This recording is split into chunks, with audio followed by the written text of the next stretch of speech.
over your two frames, just give it a once over everywhere. And there's something that I call inspecting with sandpaper. And I find that, you know, sanding a frame is actually a very good way of inspecting it, because there's a process, you know, I go through a process where I go through and there's three faces that you need to get on every picture frame. So there's the inside of the sight edge here, there's the flat top surface, and there's the back. And if you're religious about going over it, you can use the flattened sandpaper there on that bit, roll it up, roll like that, and get into that curve like that. Get a nice flat straight bit, get into that sharp angle there, soften off that ridge, roll again to get into that curve there, just flatten a piece into that flat there, get the side there. If you had a bigger frame, you wouldn't be able to hold it up like that, would you? Well, then you'd be working like this. But the point is, I'm not, you know, I'm a great believer in not learning techniques, but learning principles. So out of what I've just said, the important things are make sure that you look at the frame from three directions. Look at it from that way, look at it from that way, and look at it from that way. And make sure you're inspecting with sandpaper. And that's all it is. And if you go through the process, even if it doesn't need it, it makes sure that you're looking at everything. This little corner here on this frame, for example, will tend to be quite sharp. So again, we can just pull that sharpness off just by getting in with the sandpaper and just softening everything off.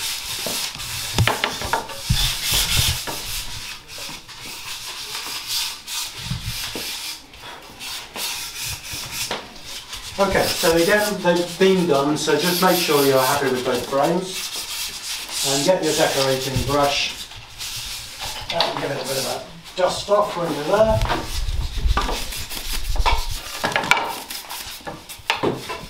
And you see there that I noticed a bit splintered off there, so that's where I would want to just clean that off and just make sure it's all good. Are we doing both these, yeah? Both those, both the raw ones. So if the frame has a slight gap in it, does the gesso fill that?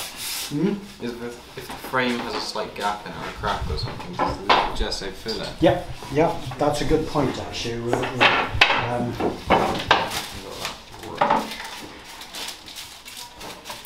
is our first coat?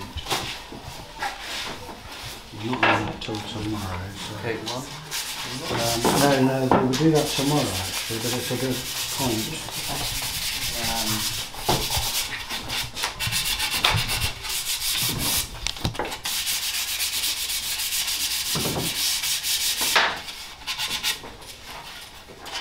Okay, right.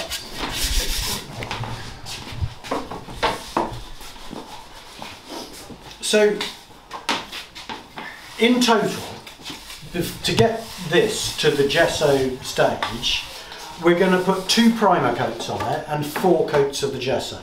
Okay, so our first primer coat is simply the rabbit skin glue by itself, and we want that to really soak into the wood and get into every little nook and cranny. And we absolutely don't need to be too.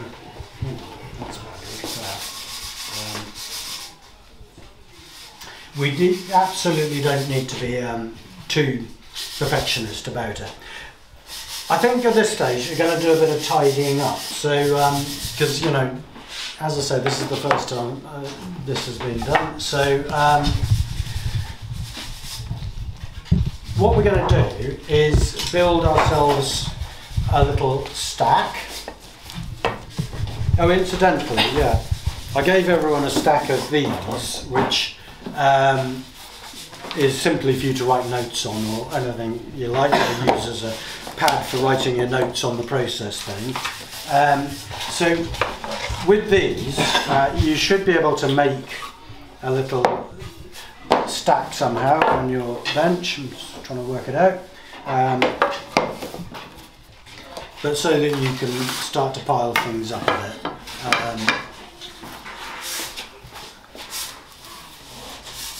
on the rabbit skin blueprint, is there a synthetic alternative for vegans? No, that's a very good question. Thank you for asking that.